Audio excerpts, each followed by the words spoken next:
All right. Hey, everyone. It is Tuesday and day two of the Yes, I Can Masterclass. And we are just a few second countdown away from this getting started. I'm super excited to be back with you today. So, just going to wait another couple seconds here till it hits straight up 11 and see if a couple more people hop on and join us. So, hey there. Happy Tuesday. I hope you're having a great day. Here in Los Angeles, it's been raining all morning and it's chilly, but the sun is coming out and shining. So excited to be seeing that. So, welcome back to the Yes I Can Masterclass. I'm Kathy Alessandra, your Yes I Can coach, and excited to be sharing this journey this week, this 5-day journey with you on the 5-step yes method, and teaching and sharing and connecting with all of you, as far as what I teach and what Yes I Can is all about, and how it can support you to be able to activate and live your yes, making 2023 your year of yes. So, just a couple of housekeeping things. First of all, if you are in the Facebook group, so you can access this actually 3 different ways. I'm using StreamYard, and so if you are in the Facebook Yes I Can Women's Collaborative group, you can give StreamYard access to show me your blah blah blah profile. So that I see your name in any of the comments. Yes, I'm tripping over myself. Too much coffee, too much caffeine this morning. So if you do that in the Facebook group, I can see when you make comments, and I love having your comments. I love the interaction. There was lots of that yesterday, and I appreciate that. And I love knowing you're there, and questions and comments and thoughts and ahas and all that as we go along. Wonderful. You can also find this on LinkedIn. It'll be LinkedIn streaming on my LinkedIn profile page. So you can always find that, and the recordings will be there. And then, of course, on YouTube, on my YouTube channel, Kathy Alessandra. These videos will be housed there so that you can access them anytime and go back and listen. But it is live streaming over on YouTube too. So again, would love to see your comments.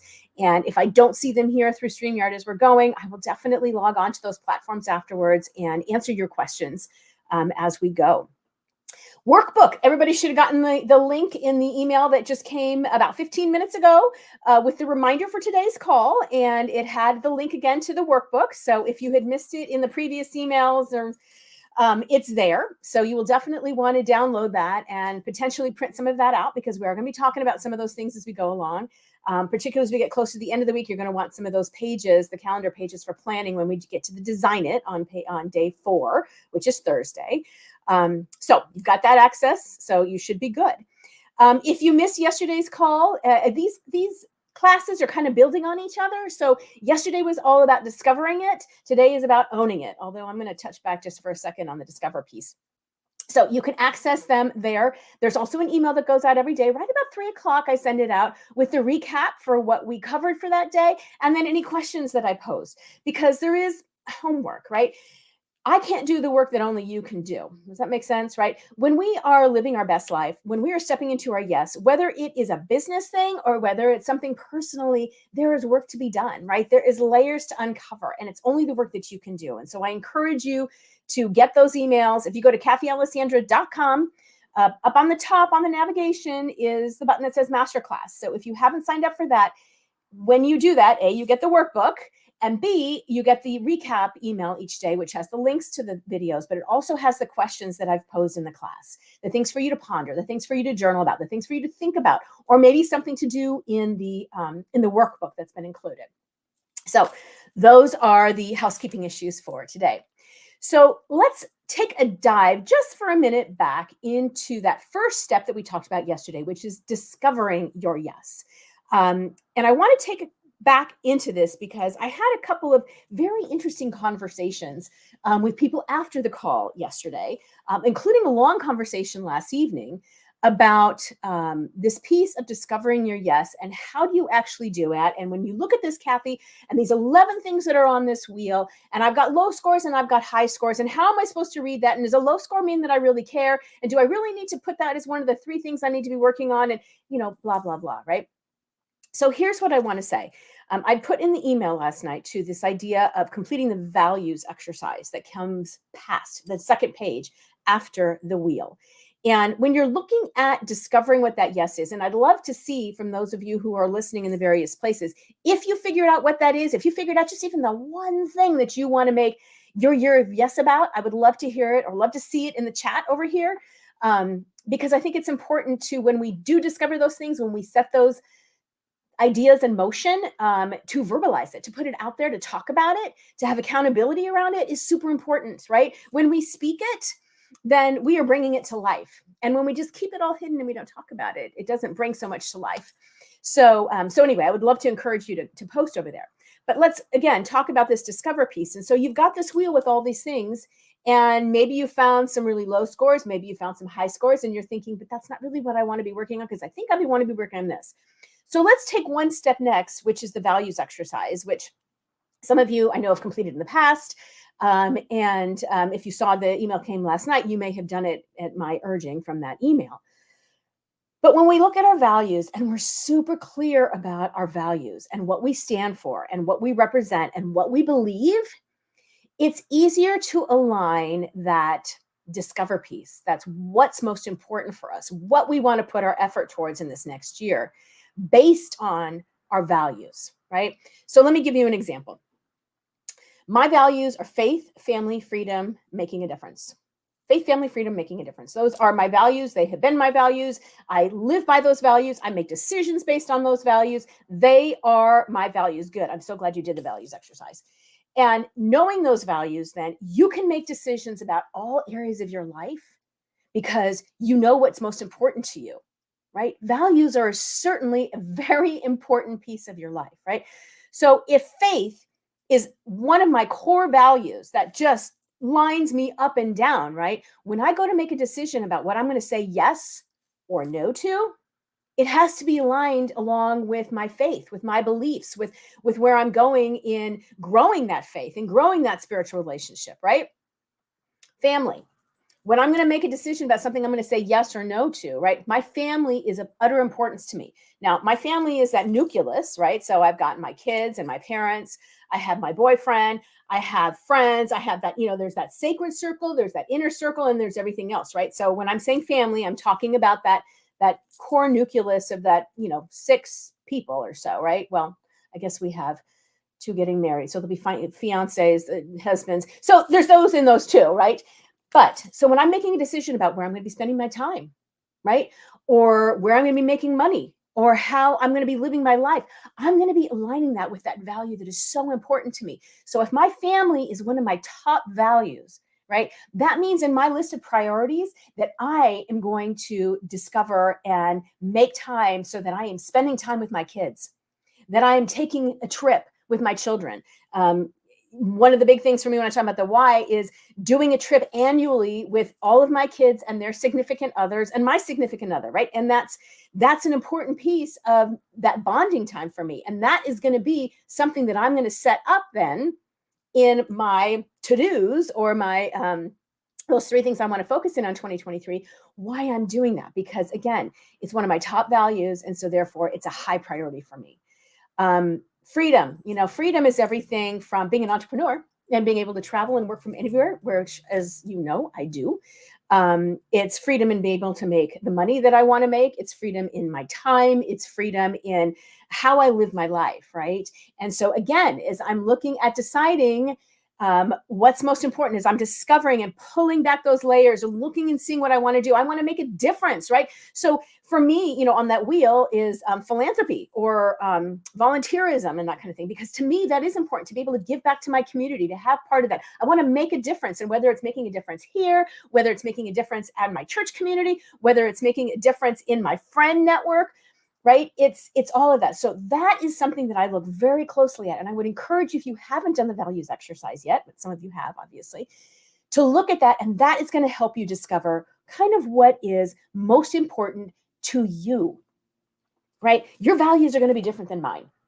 They're going to come out differently. And this values exercise I have in there is a little more detailed than most, but it's going to help you get really clear on where your priorities are so that you can say, all right, this is what I need to be working on.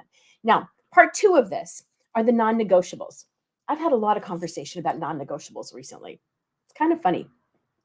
But what are they? And when you look at that list of what your non-negotiables are, and then you look at your values, and you look at the numbers on your yes wheel, and you put all of this together, are you living aligned in all of that? Are you living aligned? Right? If I say that time with my family is non-negotiable, and yet I put everything else before them, am I living aligned in that? No, I'm not. If I say my friends, cultivating some new friendships and stuff, and I'm not making time to nurture those relationships, to go spend time with those people, to reach out to people, am I living aligned? No, I'm not. Yeah, non-negotiable helps you get clear, living aligned. Absolutely, right? When we are not living aligned, we feel it. There's a wobble in the wheel. It just doesn't feel right. And all of this is something to take into consideration when you're looking at discovering what that yes is for you. And when I talked about this yesterday, this idea of having 3 things for next year, right? What are the 3 top things that you want to focus on next year? I don't want you to get caught up in the numbers. I don't want you to get caught up in, oh, that's a low score, so I better do something about it. No, we need to look at the whole picture. That's what I do in my coaching. In the private coaching, we're looking at the whole, as I said yesterday, the 30,000 foot view, right? Because again, if you are not putting all these things into place, if you're not looking at the numbers, if you're not looking at what's on your circle, and there may be other things that you added to your circle, or maybe there's some things on there that don't necessarily resonate with you, then you need to look at that. You need to look at the values. You need to look at your non-negotiables. And if it's not aligned, why? If it's not aligned, why? And then what is it that you're doing to bring it back together, to bring it back to center? How can you, when you look at this why, right? So for me, let's look at the family piece, right? And why is that a value? Why is that such high priority to me, right? Because I want to have those close relationships with my children. I'm very blessed that my parents are still alive. So I want to have those relationships. That is extremely important to me. And why I'm doing that, why I take my kids on trips, to build those relationships, right? To spend time together, to nurture that, to have a closeness, right? With making a difference. Why am I doing that? Well, yeah, it feeds me. When I'm doing things for other people, when I'm volunteering, when I'm part of a community, it feeds my soul. And I know that's part of my God-given purpose. And so it's giving back, right? So it's looking at all those things for you. And so again, don't get caught up on the low numbers, the high numbers, what I should or shouldn't be doing. I want you to look at you. I want you to look at you. I want you to look what was most important to you. I want you to look at what your values are. I want you to look at how you're actually behaving. Are those values aligned with your non-negotiables? Are your actions aligned with the values and the non-negotiables? And if not, maybe that's where you need to begin when you look at what's most important and what you want to say yes to in 2023. Right? If this is going to be your year of yes, and you're going to have a couple things you're working towards in that year of yes, what's going to make the greatest impact in your life? What's going to make the greatest impact on your happiness, in your joy, in your contentment, right? It's not living a life of solitude and not being out there and not having a life. I want you to be out there and sharing. I just want to share this with you really quick this morning. I have a rituals every morning, and I read the Bible, I pray, I meditate, I journal, and one of the apps that I read each morning is by Melanie Beattie, The Language of Letting Go. And today really resonated with me and what I was going to be sharing today with all of this. It quotes Shakespeare, actually. "To thine own self be true," a grounding statement for those of us who get caught up in the storms of feelings and others' needs. Listen to the self. What do you need? Are those needs getting met? What do you feel? What do you need to do to take care of those feelings? What are your feelings telling you about yourself and the direction you need to go? What do you need to do or say? What are your instincts telling you? Trust them, even if they don't make sense or meet other people's expectations. Are you living for other people's expectations? To thine own self be true. Simple words describing a powerful task that can put us back on track, right? Super important. As I said yesterday, yes, I can. There is nothing selfish about it. There is nothing self-centered about it. If you are not living in alignment to your own values, to your own priorities, to your own needs, to those who are closest to you, right? You are not going to be living in your best self. You're not going to be living your best life. You're not going to be living that yes, I can life, because you're not fully align in what it is you're to be doing and how you're to be showing up and how you're to be serving. Does that make sense? I hope so. What's going to make your greatest impact? Yeah, what is going to make your greatest impact? All right, so step 2 of the 5-step yes method is owning it. Owning it. So what do I mean? Owning it is all about getting out of our fears, doubts. There's so many things in that realm that stop us. Have you ever been just completely paralyzed with the idea of somebody? Am I really talking that fast? You know what? I tell you, I talk fast anyway. I do talk fast. And then you add a cup of coffee and then an Aspire and okay, yeah, own it. You're right. I'm going to own being crazy and on a lot of caffeine.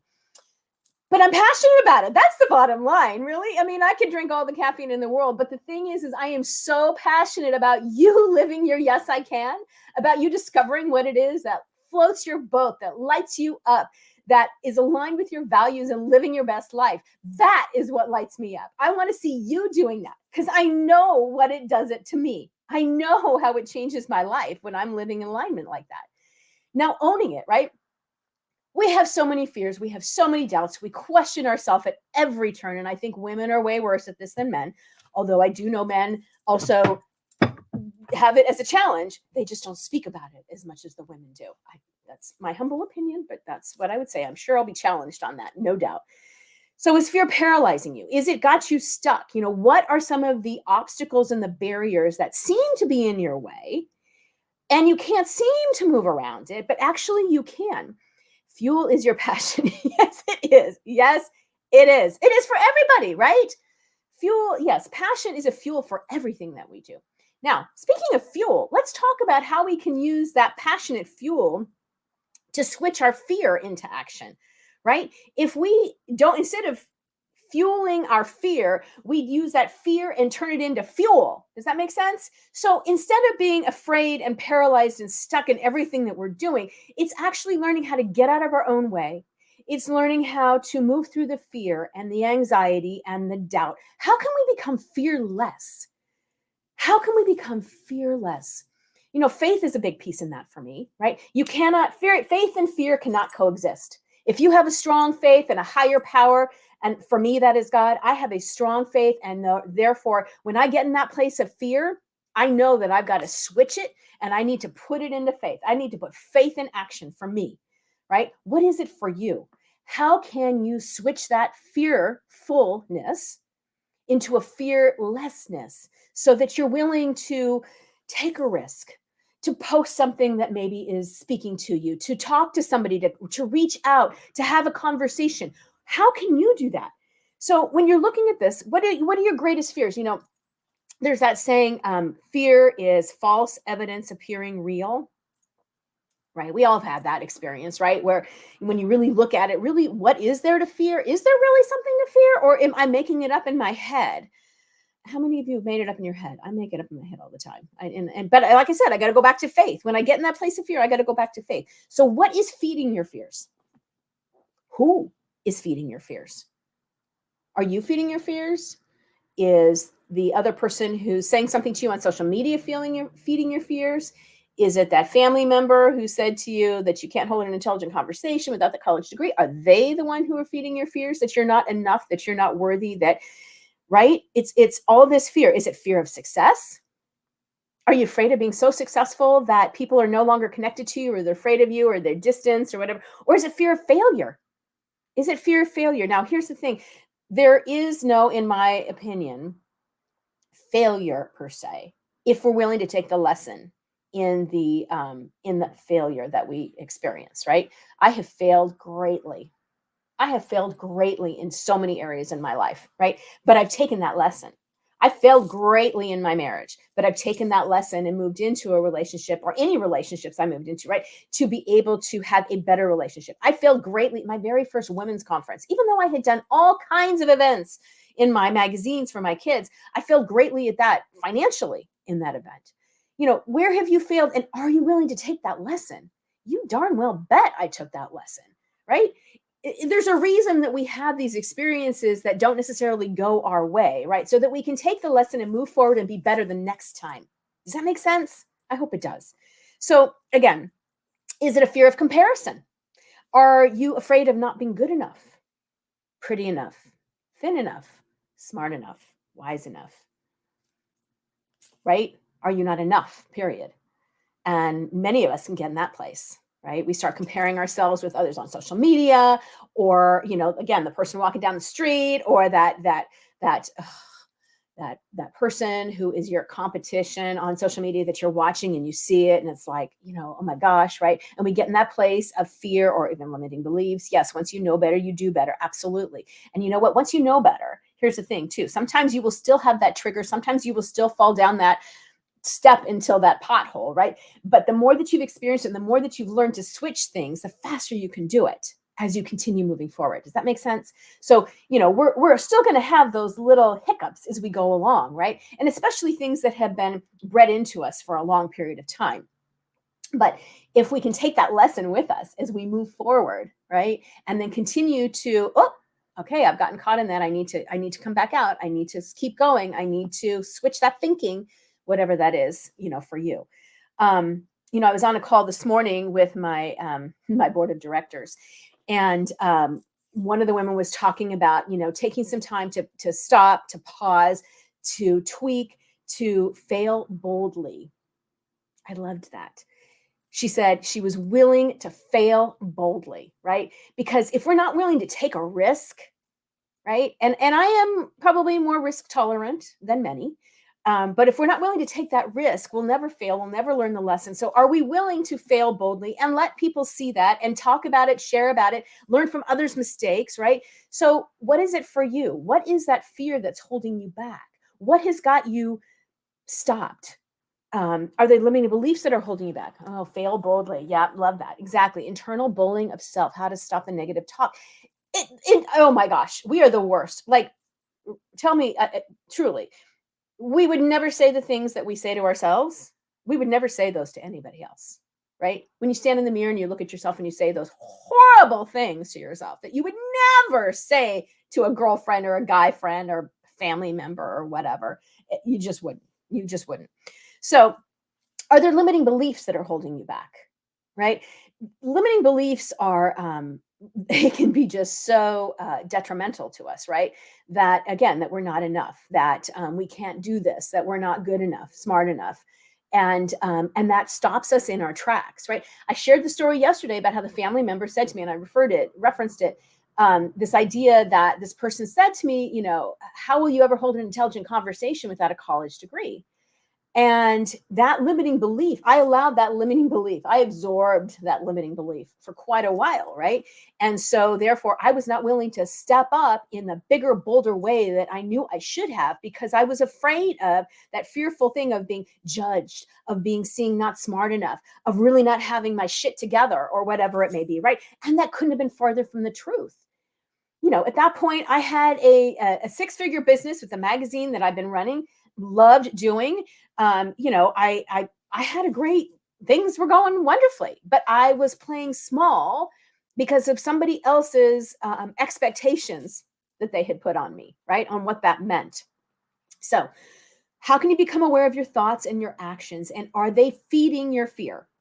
Are they feeding your fear? Are they giving you fuel instead to fight the fear? Are they giving you freedom? Are they giving you freedom? So, looking at this idea of refocusing your energy and your time and your efforts on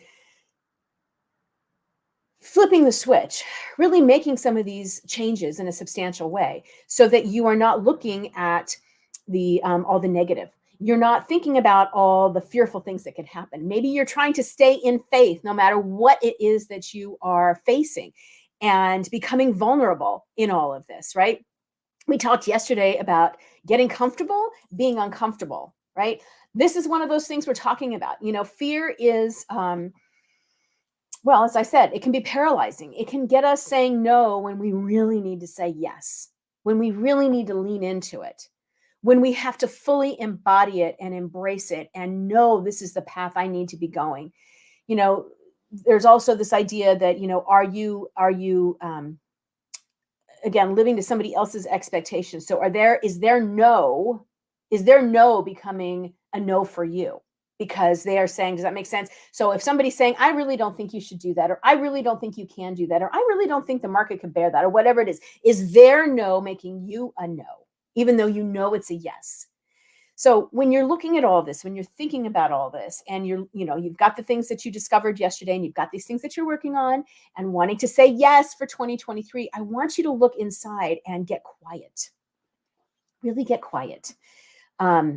I encourage everybody to get quiet on a daily basis. Every morning, get grounded before you even get your feet on the floor in the morning. But we really need to get quiet and look at those pieces for us. What is it that is holding us back? What is it that is causing the fear? Is there a way to switch that fear into faith, because they can't coexist, right? Knowing that all is going to be well, and then taking that risk. And even if it's just a little baby risk to start with, so that you speak a truth, or you post something that you might not otherwise post, or you teach, whatever it is, right?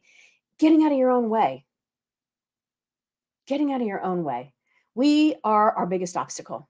We are the bottleneck in many of our businesses, in our personal lives, in the way we are showing up in the world. We can be the bottleneck because we're paralyzed in this fear of not being able to move forward.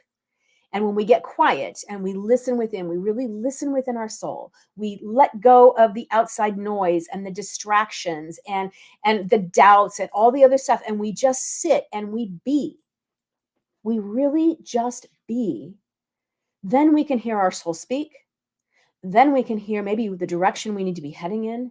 Then we can hear that big calling, that discovering of that yes. Because you know what your values are.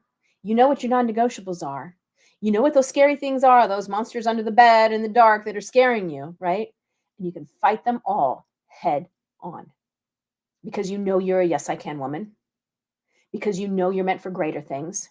Because you know you're meant to do this. And you've got to try and say, yes, I can. Yes, I can.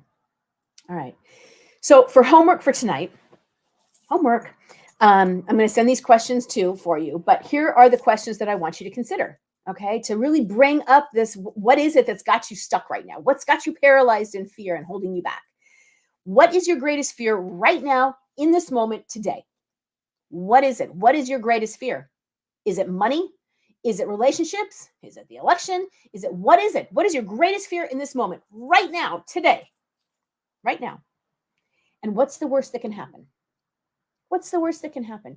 I asked this question at an event a few years back, and I did the same exercise. And we got up to, after we did this exercise, we had a bathroom break, and a woman came up to me and she said, Kathy, my greatest fear is that I will die. Now, she had cancer. She'd had cancer. She was cancer-free and still is, thank God. But wow, how do you answer that, right?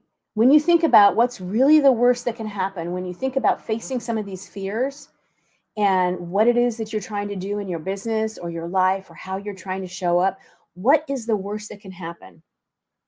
And that was a real fear for her. And I'm happy to say that she pushed through that fear. And that woman has gone on to do amazing things.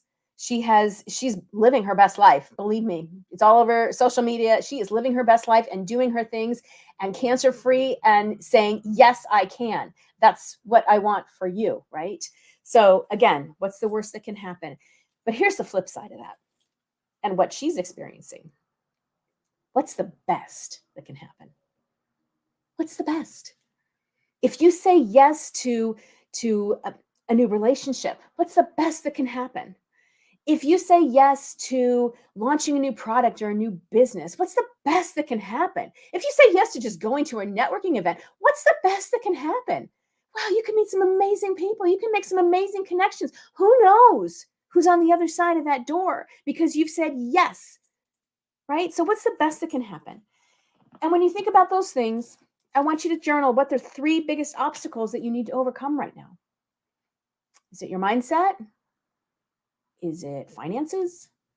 Is it a relationship? What are the obstacles that are holding you back from living your best life? When you look at what you've discovered, when you've decided what yes you want to be saying to next year, 2023? What is it that is in your way right now? What is keeping you from giving it 150% commitment to live that best life, to live that yes, I can life, and to show up as only you can, to have that joy and that contentment and that excitement and adventure in your life? You have a choice. You have a choice whether to stay in fear and doubt and anxiety and all those other things and stay there. And you have a choice to take that and put faith into action and instead look at the positives, look at what the possibilities are. I kind of want to look at it that way. Anyway, I would love to hear your thoughts. I always love to hear your thoughts. This is a collaborative thing, right? It's not, I mean, it is just me talking to you at the moment because there's no, although I can see the comments and I really appreciate all the comments that you've got in here today. And yes, you're all Yes, I Can women. You know why? Because you're here. Because you said yes to taking 30 minutes of your time for 5 days this week to work on you personally, professionally, looking at living your best life, looking at making next year your year of yes, right? You're a Yes, I Can woman just by doing that, by saying yes to you. That makes you a Yes, I Can woman. Okay.